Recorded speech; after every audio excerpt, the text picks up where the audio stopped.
आज आपण पाहूया की कंजूस या शब्दाला इंग्लिशमध्ये किती समानार्थी शब्द आहेत.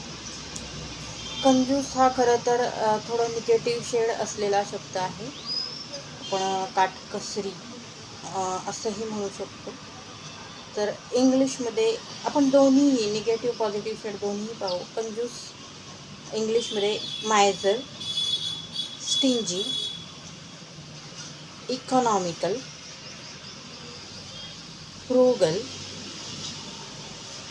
Cost conscious, budget minded, parsimonious, cheapskate. तर हे होते कंजूस किंवा काटकसरी या शब्दासाठी इंग्लिशमधील समानार्थी शब्द. नंतरच्या व्हिडिओत याच्या विरुद्धार्थी शब्द पाहूया. तोपर्यंत बाय.